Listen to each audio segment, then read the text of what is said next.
Hi, and welcome to Dark Window. I'm your host, Jim Mann.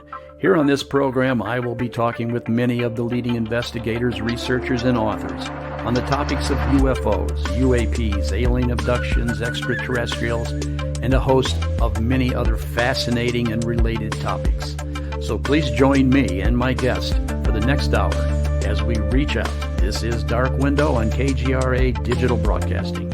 And hello, everyone, and welcome to Dark Window. Now, my special guest tonight is James Fox, movie and documentary film director, and I believe producer. Now, James began his journalism career early in life as an assistant to his father, the writer Charles Fox, a quadriplegic with multiple sclerosis. James did a number of magazine assignments, he interviewing Stephen Hawkins, race car legend Dan Gurney, for Rolling Stone, Car and Driver, and Sports Illustrated. Now, James is very well known for some of his great movie documentaries, Out of the Blue, I Know What I Saw, The Phenomena, and his latest release, Moment of Contact. James has also done numerous TV projects for the Sci-Fi Channel, TLC, National Geographic, and the History Channel. And so, welcome aboard, James. And how are you doing? Thanks for having me on, Jim. I'm doing good. And how's things going out there in, what is it, Vermont? Yes. Great. It's nice and cold. We want a little more snow. My body loves the cold. So, it's beautiful. And there are no bugs in the winter, which I love. Great. Yeah. That's kind of like the same way here. I mean, we don't get the cold snow that Vermont gets, but enough for the weather. I mean, I live in Arizona. I'm right here in Phoenix. Actually, I remember coming to Arizona when I was investigating the Phoenix lights, Right, yeah. And I was coming there a lot. And, 97, 8, 9, 99, I did some follow-up stuff. I mean, I was really fascinated by right. I guess those who witnessed the Phoenix lights don't like it to be called Phoenix lights. It was the massive UFO flyover. But I remember being there in the summertime, and it was like 100 degrees in the middle of the night. And I said, "Is this normal?" Oh yeah. How do you guys do it? We have air conditioning. I love Arizona. I've been down the Grand Canyon and Wooden Dories, and I've driven all across the I love Arizona. But we love it when you're here visiting us too, James. Yeah, yes, yeah. I love Arizona. Arizona, New Mexico, Nevada. Montana, Wyoming, just all those, the Southwest, just stunning. You have, speaking of Phoenix and the Phoenix Lights, you have done wonders for the UFO phenomena, opening people's eyes. Your movies from way back in the 90s with Out of the Blue. What was that one before Out of the Blue? UFOs, 50 Years of Denial. I actually went to the 50th anniversary of Roswell. It was amazing. We were all in that old hangar where it all went down. Right. And Philip Corso was there. And I know that he's a bit of a controversial character, but I certainly believe that he believed what he was saying. He was there. All the press were there. There was lots of pressure on the current administration for transparency on the case. There was, Congressman Stephen Schiff? Congressman Schiff. What was the gentleman's name who died? He was putting significant pressure on. Harry Reid? No, I'm so sorry. It was during the 90s. Oh, during the 90s. His name in a second. But he was from New Mexico. And he was putting significant pressure on the government to come clean, and that he was getting the runaround. So anyway, Roswell had just a lot of attention back in 1997, and it was one of those events where I got to see the last remaining people that were from that era, from 47. They were on their, most of them are gone now. So it was a very exciting time to be there for the 50th anniversary. Jesse Marcel and those guys were still alive. Yeah. Jesse Marcel Jr. was still alive. Mm-hmm. Senior was dead, but I think Glenn Dennis, the mortician, the guy that put the press release out, he was around, and a number of other witnesses. I'll never forget. It was an exciting time. I met the granddaughter or great granddaughter of the Brazells. Yes. Oh my gosh. I think we did an archaeological dig. The Phoenix MUFON group did an archaeological dig in 2013. Was that with Larry Landsman of the Sci-Fi Channel? No, I was with Don Schmidt, and he organized the whole thing. Don Schmidt and what's his name? Carrie. I'm sorry, Don's partner there. Kevin Randall. Well, Kevin Randall was there. Yeah. Well, there was a lot of people there. So, but anyway, that's where I met a great granddaughter or a great great granddaughter. Wow. Yeah. I heard through the grapevine that Mac Brazel's son had kept a piece of that UFO crash from the UFO crash, and then he was bragging about it in a bar. Friedman, I believe Stanton Friedman told me this story. He was bragging about it in a bar, and the next day, men in suits showed up at his house and took it. Really? Yeah. But I've talked to people fairly recently in and around that area, and they confirmed for me that there are people out there, ranchers, that still have bits of that UFO. I don't see how they wouldn't. I mean, I just don't believe that everything has been recovered from that crash. No, absolutely not. Well, look, there was a certain period of time where Mac Brazel gathered that up. I'm sure he told his friends and neighbors about it. People just slipped a piece of that. I mean, wouldn't you? I would have. Absolutely. I would have said nothing. I talked to somebody who actually held one of it in his hands too. He'll remain anonymous, but I spoke to him and he described exactly what it was like. Yeah. Well, you need to remain anonymous, because you never know. Oh, no. Okay. Yeah. Well, speaking of all of this, James, okay, all of your schooling was in journalism. Well, I didn't really get an official college education. I did go to college for a few years, and believe it or not, I studied French. My dad, I guess I got my journalism education because my father was paralyzed from the waist down and then ultimately from the neck down most of my adult life. And so I would travel with him on assignment for different magazines. And so I got to see his interview techniques and writing and be his assistant, his secretary, his nurse, his chauffeur, very, very early in life. And so I guess you could say that kind of got me into journalism. So as a journalist or journalism, and you were involved with it, what was it that brought you into the whole UFO subject, the whole topic of UFOs? Well, it's kind of simple. I had a friend of mine that when we graduated from high school, we went to Europe, and we actually went to London. We bought an old car, a Fiat 131, and we drove it all the way to Portugal. It was this classic adventure back, being teenagers. And we had a really close relationship. He was one of my best friends. And probably about 2 years after our trip, maybe 3 years after our trip across Europe, and he started talking about, aliens, spaceships crashing and UFO reality and huge government cover up. And honestly, I thought he'd lost his mind.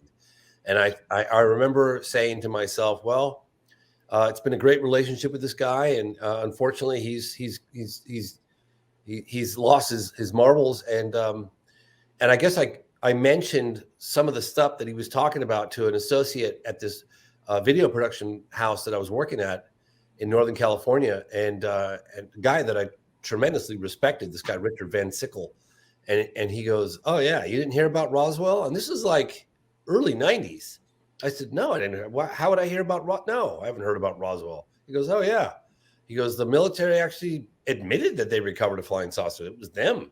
And that the vast majority of people that were involved in the cover-up have since, made statements on camera that it was really from another world. I was like, oh my, come on. So I started looking into it, and I was doing video production at the time. I was doing PSAs and public service announcements. And I went to a couple of conferences, and I met a few military guys. I offered my services as an editor and a camera guy in exchange for kind of an inside scoop and making up relationships with some of these former military guys. And I decided probably in 93, 94 that I was going to make a film on the topic. And I was just naive enough to think that I could pull it off. Wow. And everything, and leading up to today, you've got so many good UFO related documentaries out there. You have been one busy man. One of the best UFO documentaries you did, I think, in my opinion, other than this moment of, well, they're all great. I don't want to really, let me digress here. Everything that you have published is fantastic. My favorites, which got me going in ufology, was Out of the Blue. I get that. It's so funny. I talk to people. I was like, oh, the phenomenon. They're like, yeah, the phenomenon is really good. I enjoyed that a lot. But Out of the Blue, really, still my favorite. You knocked it out of the park on that. I watched Out of the Blue on a big screen at a it was a film festival in Sonoma a few years ago.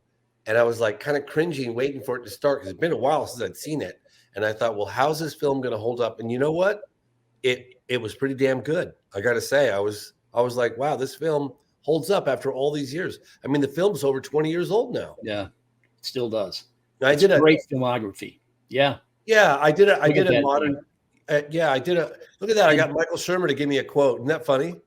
And Peter Coyote. Yes, that was a coup. Wow. That was a coup. That was a coup. Yes. And you've used him again in Moment of Contact. Yes. And The Phenomenon. Oh, you're right. He's in The Phenomenon. Yes. Let me tell you a story about Michael Shermer. Oh, okay. Tell me about Michael Shermer. Michael Shermer being the skeptic. I mean, it's his job, right? And I thought, what do they say? You have your friends close and your enemies closer, right? Not that Michael Shermer's an enemy or anything, but, so I sent him an email. Somehow I got his email. I said, sir, I've got this film coming out, and I'm wondering if you would be willing to take a look at it. Sure. So I sent him a link, and I didn't hear back. And I don't know, I might have waited a week or two, and I said, hey, did you watch the film? Yes.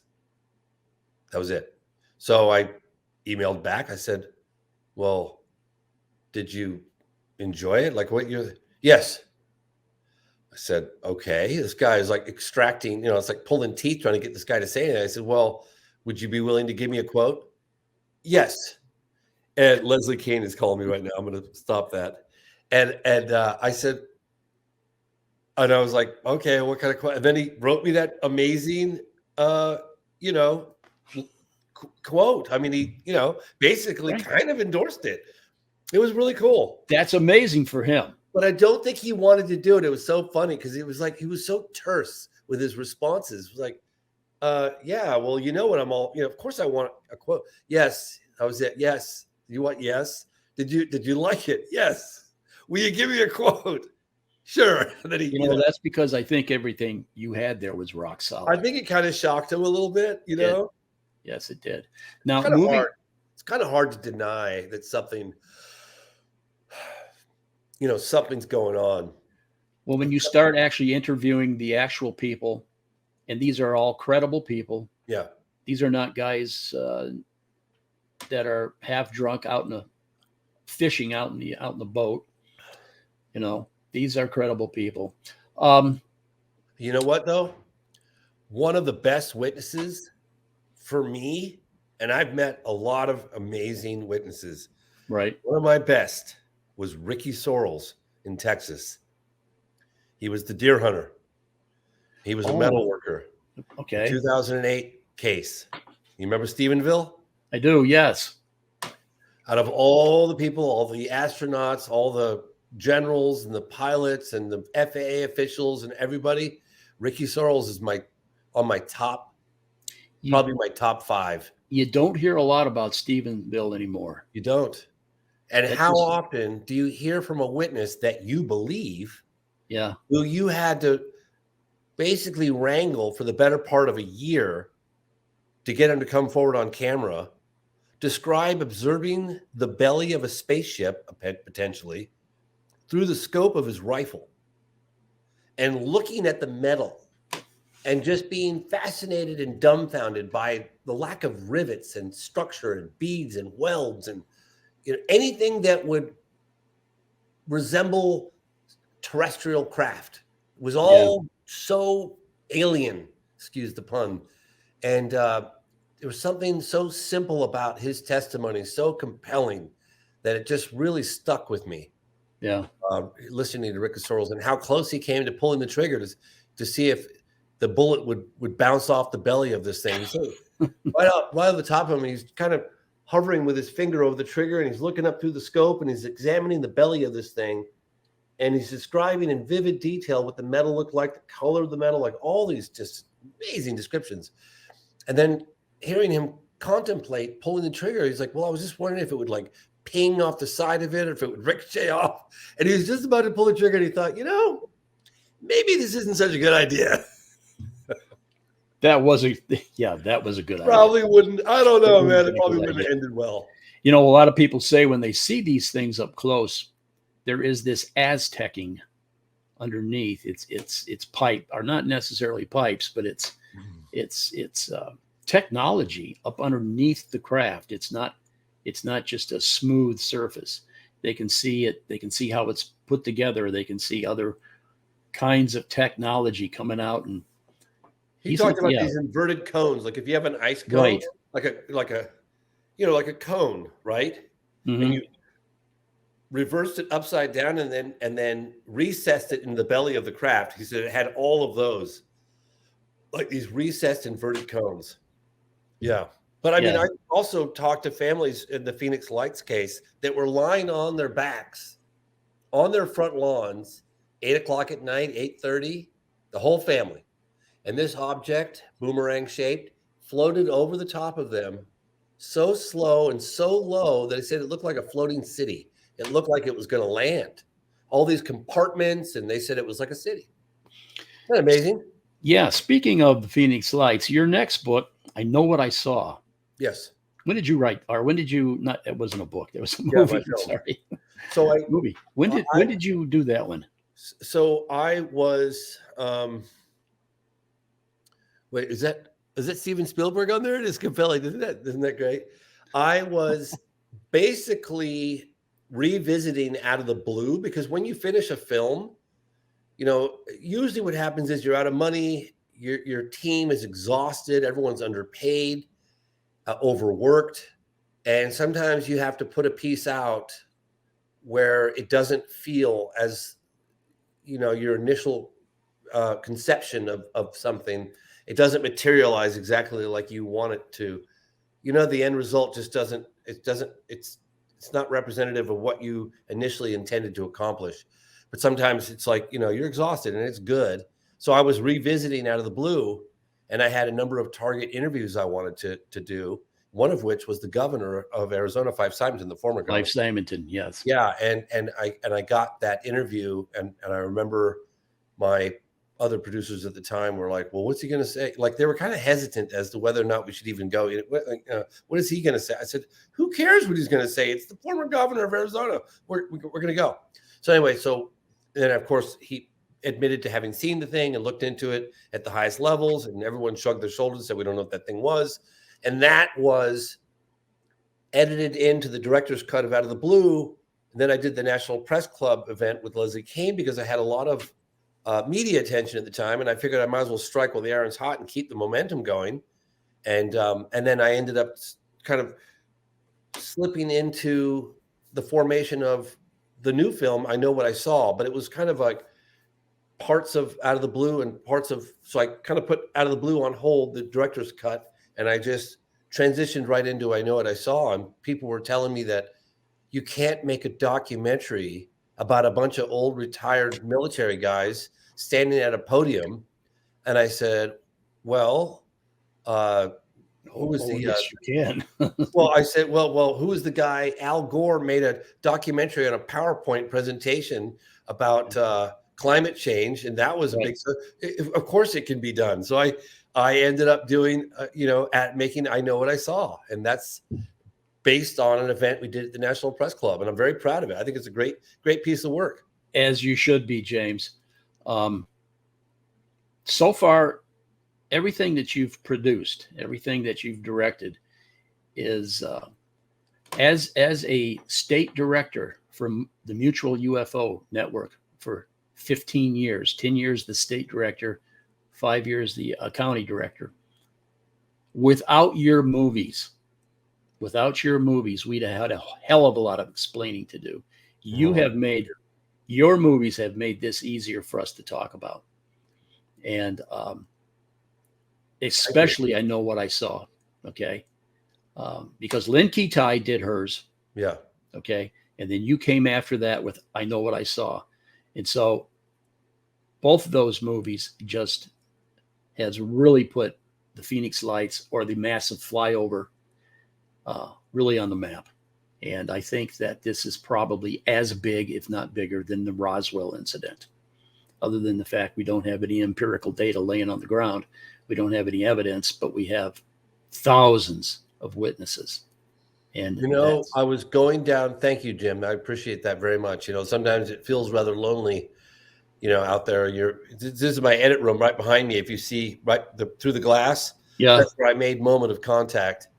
But it's kind of lonesome at times because you kind of forget you're doing what you do and you're doing what you love to do, and it's hard, and you kind of forget that there are people out there marching with me, and it's nice to hear from them. It's nice to know that that I'm supported in what I do and that I'm appreciated in what I do. It's really nice to hear that because, like I said, I mean, sometimes it can feel a little lonely. You kind of forget that there are people out there that admire what you do and support what you do, and it's a great feeling, and I should be so fortunate to be in that position. But it's always nice to hear it.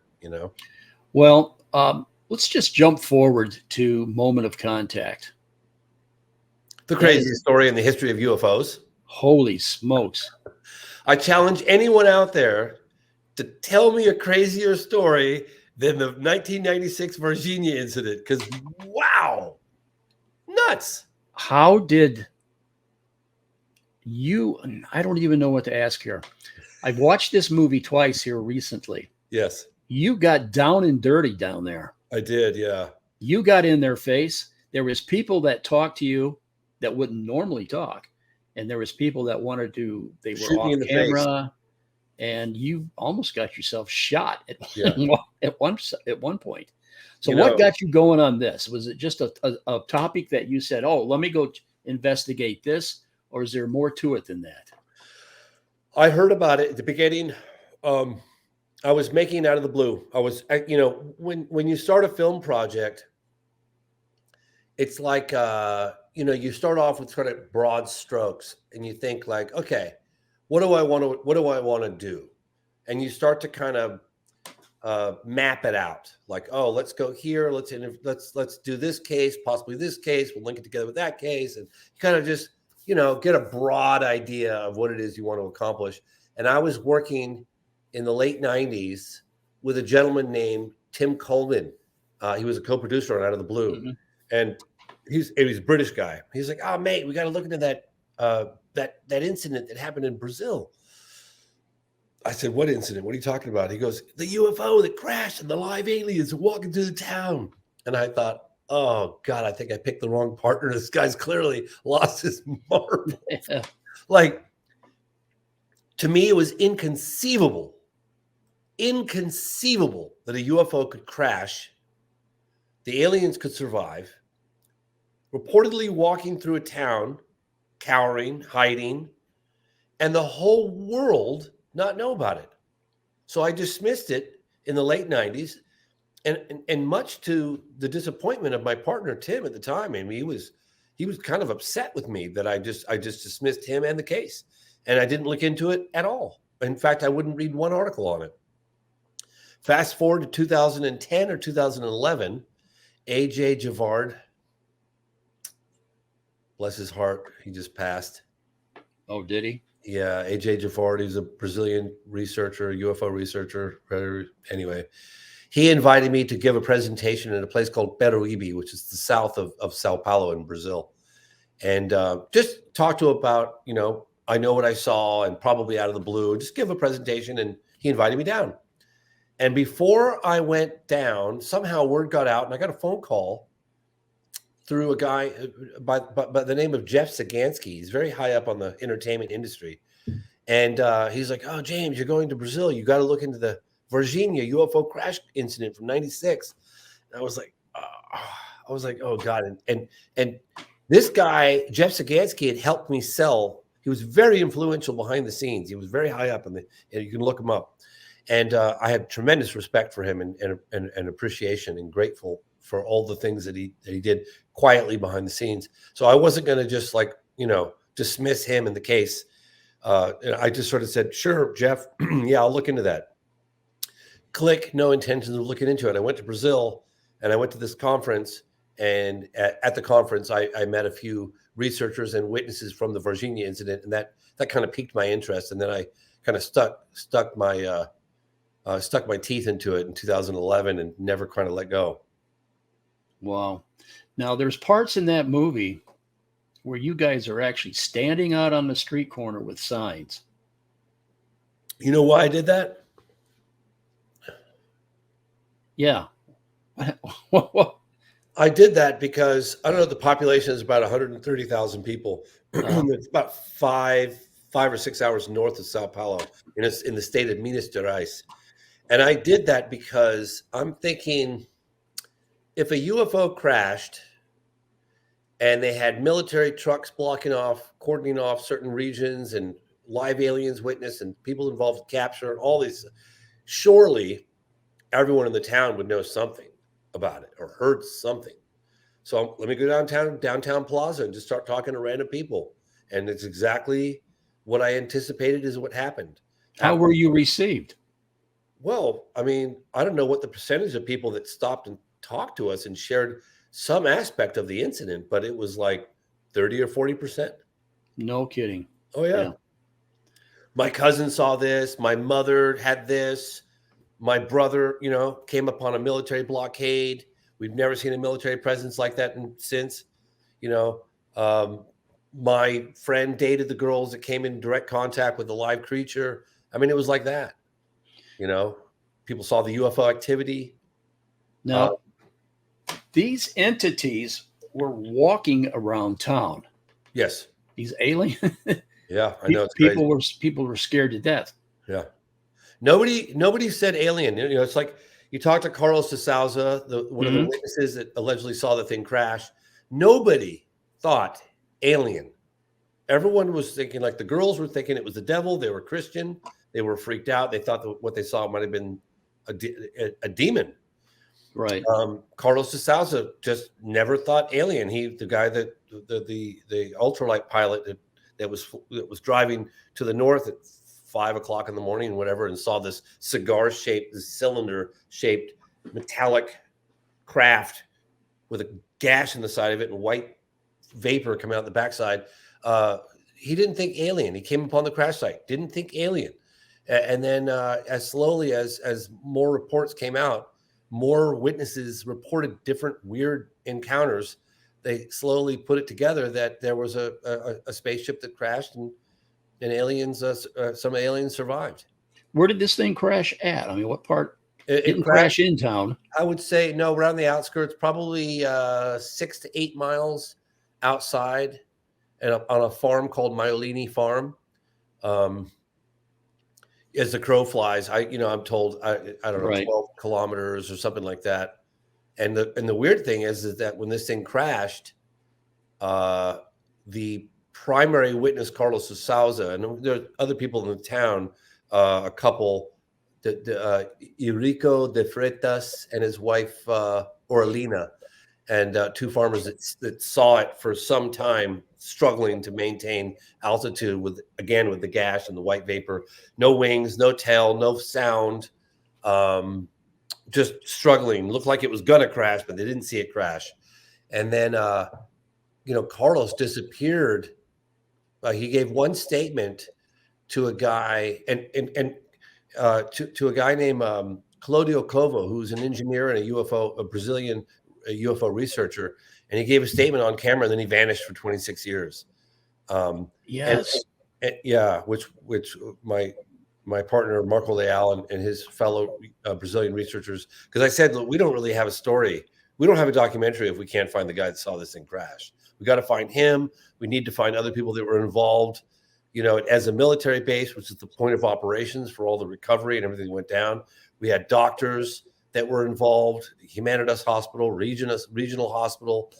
And that took the better part of 11, 12 years. And in fact, longer if you look back at what my friend Marco, co-producer Leal, was involved, I think since he was 18 years old, 16 or 18 years old, and he's now 35 or 36. Yeah. Now, who was the one that led you around town to go to all these places? I mean, you obviously weren't real familiar with the town where everybody lived. You must have done a lot of detective work. I did. I mean, I went downtown in 2012, 2013, again in like 2014. And I was knocking on doors. I was asking random strangers. I remember the sound guy that was from Rio, and he thought I was nuts. He's like, well, I was like, well, if you don't try, nothing's going to happen. And I was like, we have to find the sister of the deceased military officer who allegedly handled one of these creatures, Marta. We needed to find Marta Tavares. We needed to find Carlos de Souza. We needed to find any doctors that worked on Marco Chirizi, the military officer, police officer who allegedly handled this thing and then died. So tracking all those people down. There were times when we were literally just asking people in the downtown plaza, knocking on doors. I mean, we literally did that. Wow, that's something. I saw that you obviously had talked to some people that were reputable and they didn't want to be on camera. No. So you talked to them from behind. It was really precarious because when we got there, this last trip, what was it, 2021?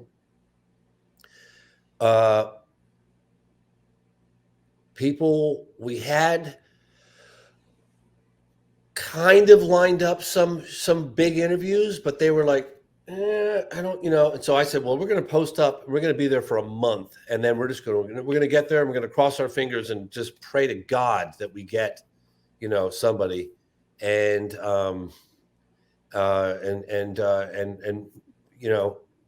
magic happened.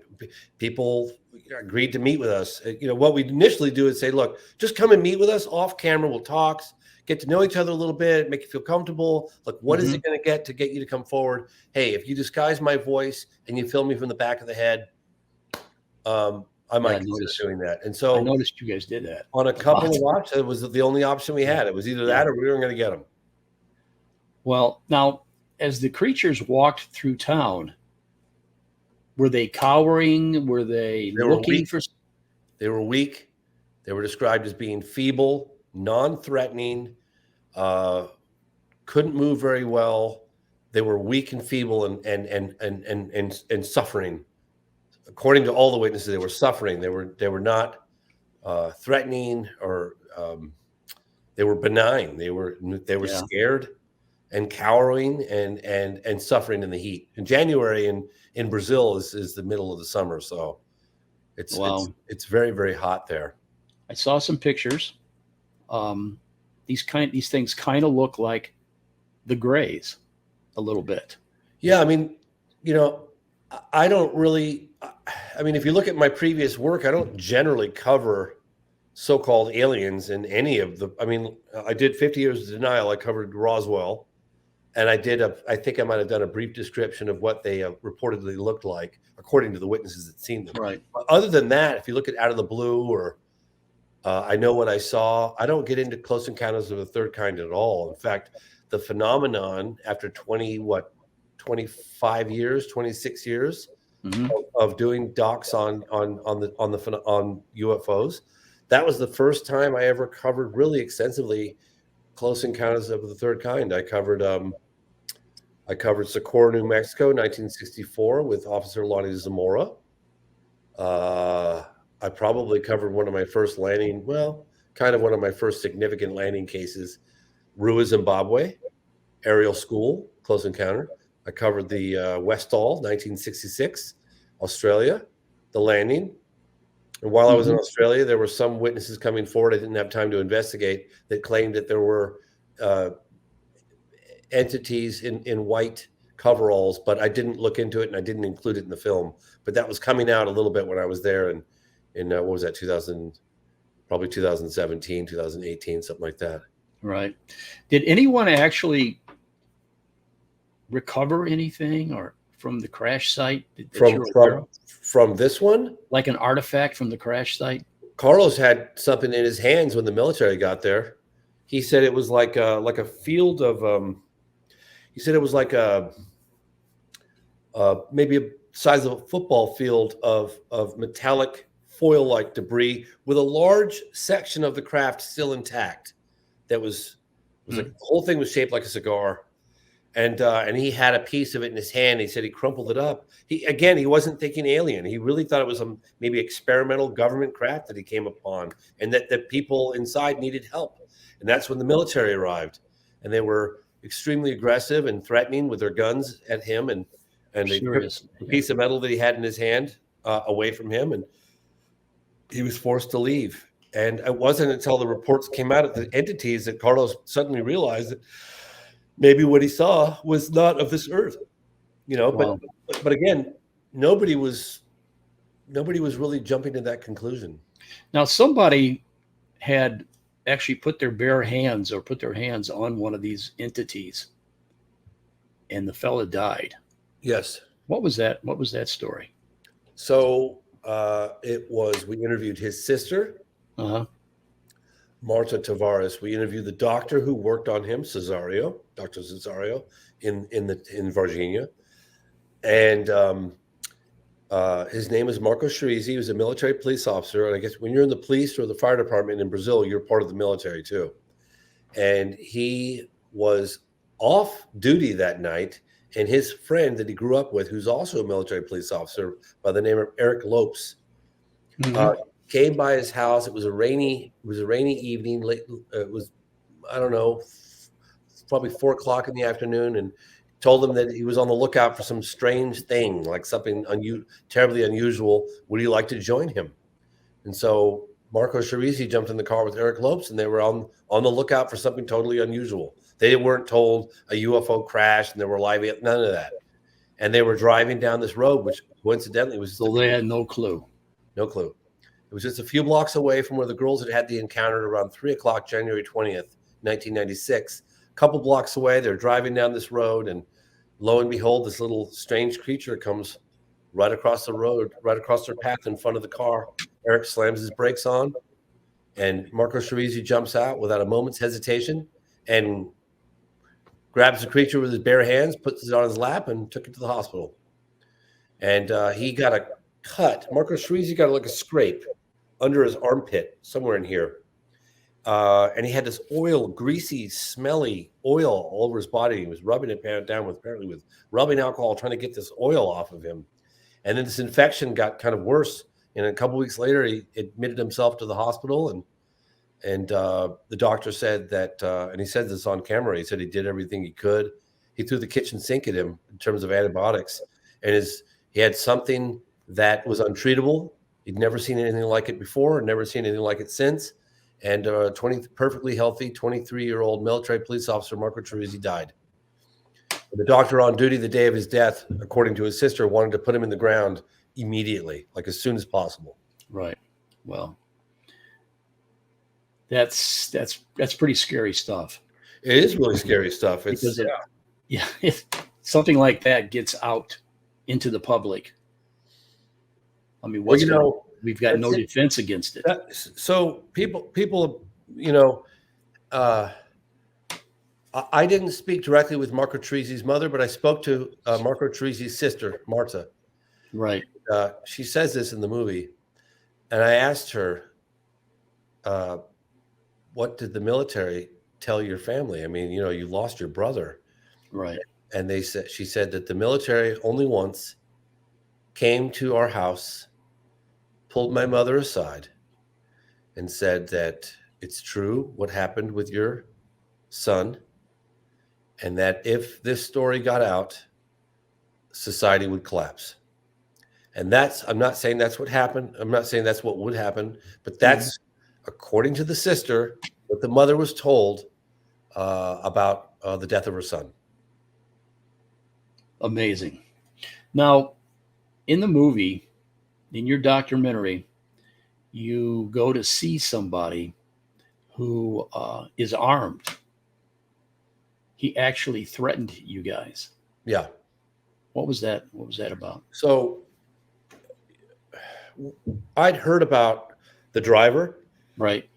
Eric Lopes, for over a decade. And the sister is saying that the family couldn't get a statement from him, that he'd been in hiding. He'd refused to talk to anybody. He refused to address, what happened with the family. He never said it didn't happen. He just wouldn't say anything.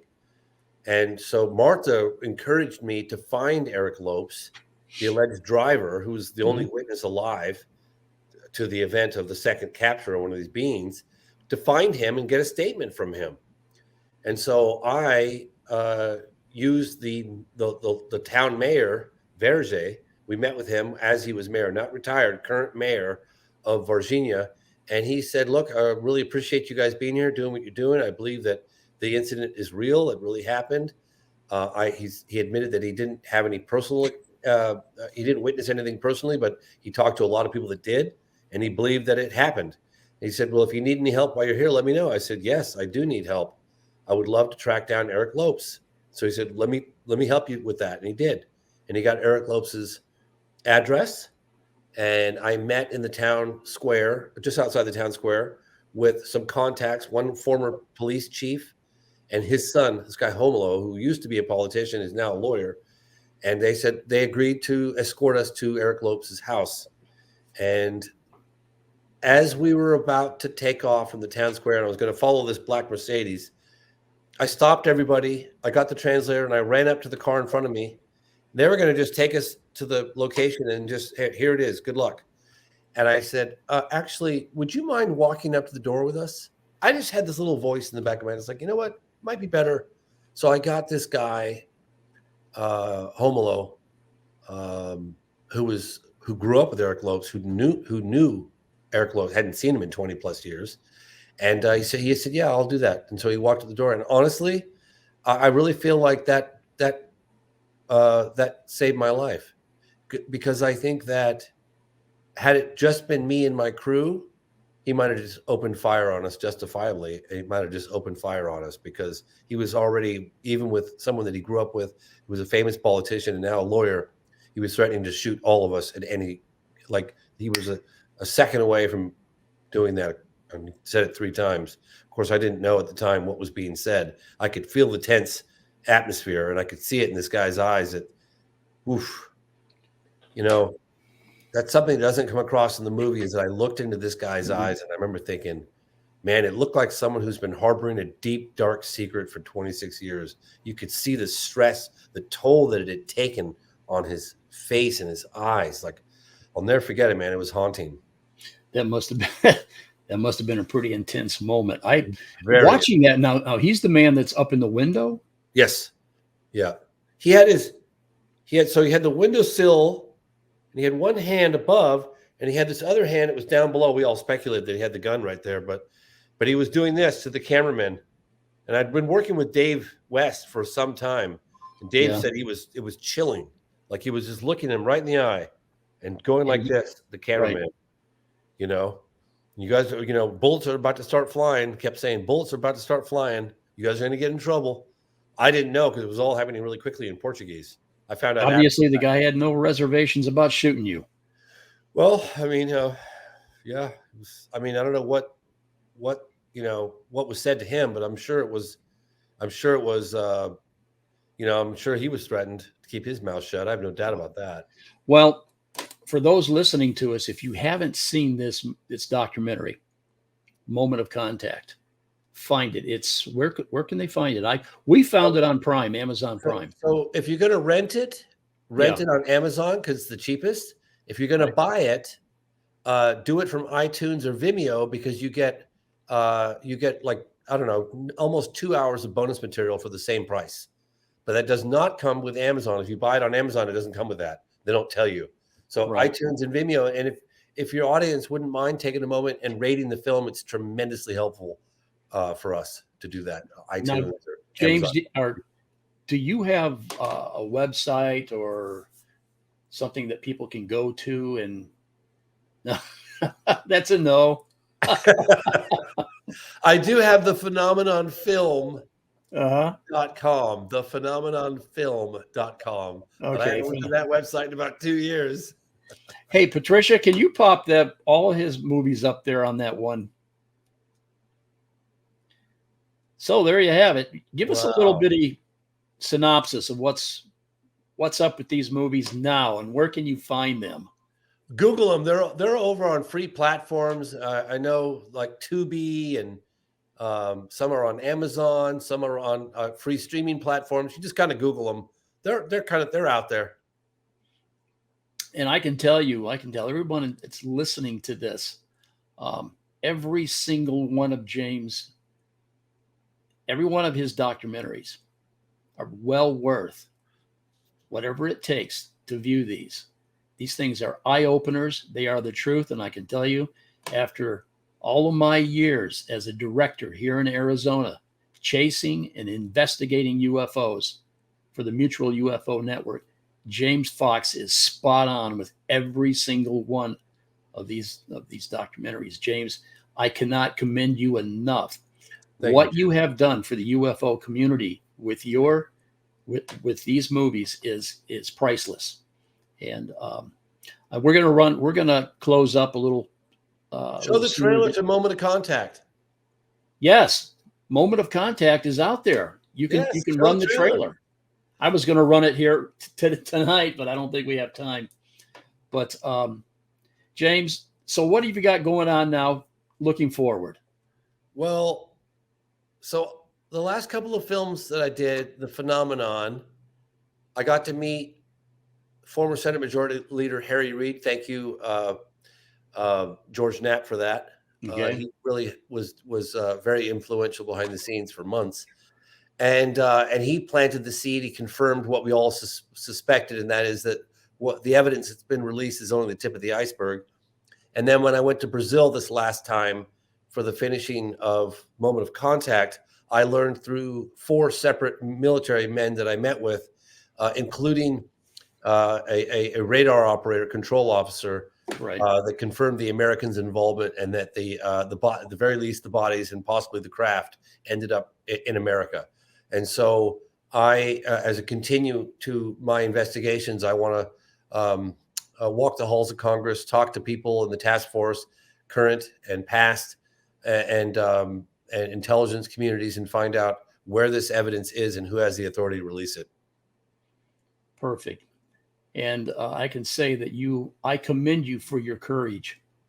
Seriously, James. Oh, thank you. You have stepped forward, and it takes a lot of courage to do this. I know.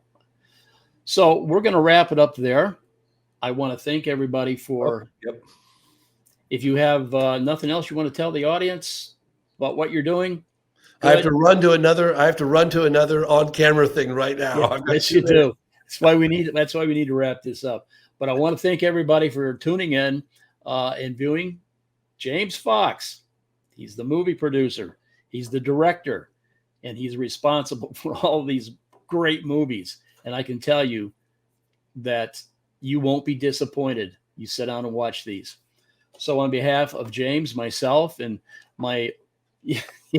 James, myself, and Patricia Wilkinson, my program manager who's behind the scenes, I want to thank you and have a good night.